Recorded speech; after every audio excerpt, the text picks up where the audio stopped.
सुरक्षा की गारंटी नहीं है और हमारा कोई सुध लेने नहीं आया। तब अक्रूर जी कंस के वृत्तांत को बताकर सांत्वना देते हैं और आने के टाइम कुंती महारानी कहती है कि भैया कन्हैया से कह देना अब मैं बच्चों समेत तुम्हारी शरण में हूं और कन्हैया ही रक्षा करे। इस प्रकार शरणागति लेने से भगवान श्री कृष्ण ने विधवा नारी के 5 अनाथ बच्चों को न केवल हर संकट हर परेशानी में रक्षा की, बल्कि संसार के सारे राजा महाराजाओं के उनके चरणों में झुका दिए। ये है भगवान की शरणागति का परिणाम, ये है धर्म का। इसलिए हम सभी को भगवान की बातों को भगवान को मानते हैं, लेकिन भगवान की बातों को नहीं मानते। राम को मानते हैं, लेकिन राम को मर्यादा को नहीं मानते हैं।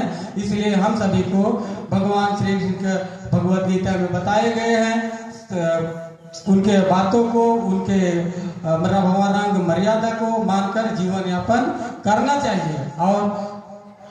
और ये एक बार हुआ क्या, राजा जनक के यहाँ 9 योगेश्वर आए।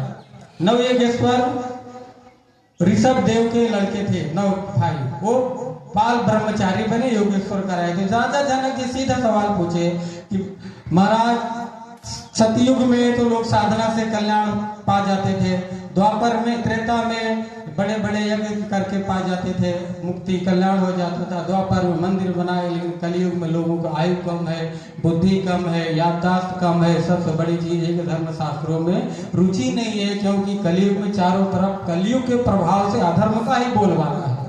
तो ऐसे में उनको मुक्ति कैसे मिली, उनको कल्याण का साधन क्या है? तब 9 योगेश्वर में छोटे भाई करभाजन जी कहते हैं, हरिर्नाम संकीर्तनम एव केवलम कलो नास्ते गतिन्रंथा। इस दम भरे कलयुग में भगवान के कीर्तन नाम का कीर्तन ही एक रास्ता है, और इस कलयुग में कोई रास्ता नहीं है। तो इस संदर्भ में पद्म पुराण में वर्णन है, नाम चिंतामणि श्री चैतन्य रस विग्रह पूर्ण शुद्धो नित्य मुक्तो अभिनतो नामिनो है।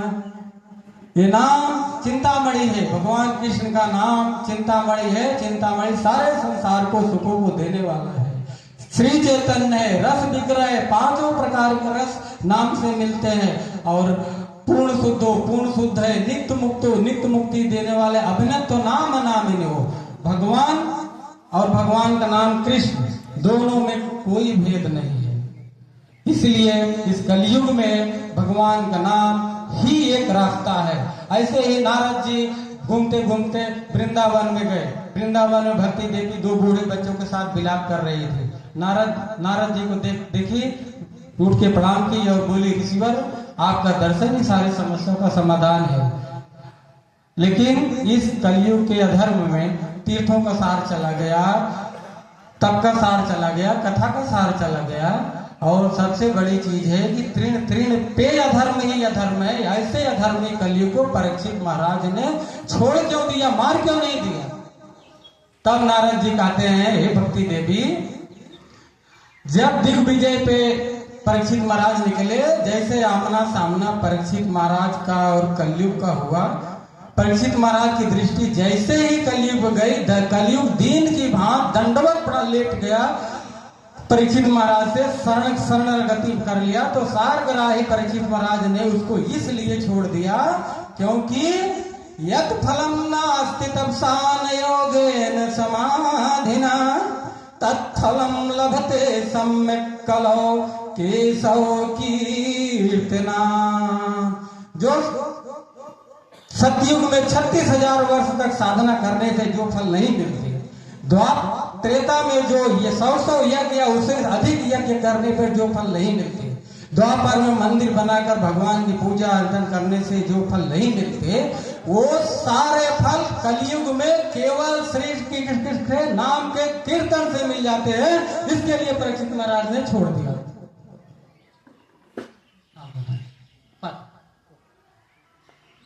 परीक्षित महाराज ने इसलिए कलयुग को छोड़ दिया। कलयुग बहुत सारी बुराई, लेकिन केवल नाम कीर्तन लेने से सबका कल्याण हो जाएगा। और कलयुग में यही रास्ता है, दूसरा कोई रास्ता नहीं है। इसलिए